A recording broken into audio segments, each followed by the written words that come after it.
નમસ્કાર દર્શક મિત્રો, આપ જ્યાં છો ટીવી ન્યૂઝ ગુજરાતી. હવે જોઈએ અગત્યના સમાચાર.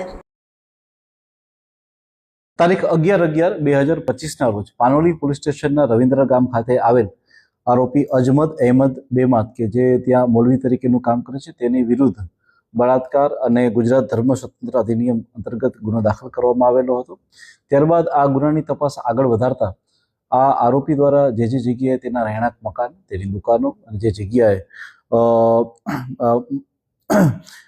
મદની દારૂદ તરબીયત મદ્રેસા આવેલા છે તેની તપાસ જે છે એ ગ્રામ પંચાયત અને તાલુકાના કક્ષાના અધિકારી દ્વારા કરવામાં આવી અને ત્યારબાદ તેમને જે અંતર્ગત નોટિસ પણ આપવામાં આવી અને ત્યારબાદ આજરોજ તેના તમામ આ વસ્તુઓને જે છે એ જે ગેરકાયદેસર દબાણ હતા એ તમામ ગેરકાયદેસર દબાણોને જે એક્ઝિક્યુટિવ મેજિસ્ટ્રેટની હાજરીમાં જે છે એ તોડી પાડવામાં આવેલા છે. કેટલા મકાનો અને દુકાનો?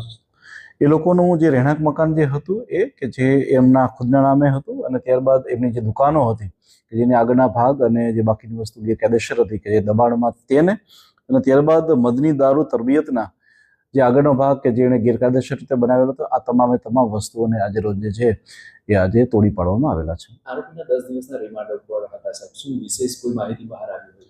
જી બિલકુલ, અમે માહિતી તપાસ દરમિયાન આવી છે કે તેના વિરુદ્ધ આની પહેલા પણ ગુનો દાખલ થયેલા છે અને એ ગુનાના કામે જે છે એનો પાસપોર્ટ પણ જમા હતો. એ પાસપોર્ટ દરમિયાન એ કોર્ટની પરમિશન લઈ અને એ બીજા કન્ટ્રીમાં ગયા હતા, જે બાબતે પણ હાલમાં ઊંડાણપૂર્વકની એક તપાસ હાલમાં ચાલુ છે.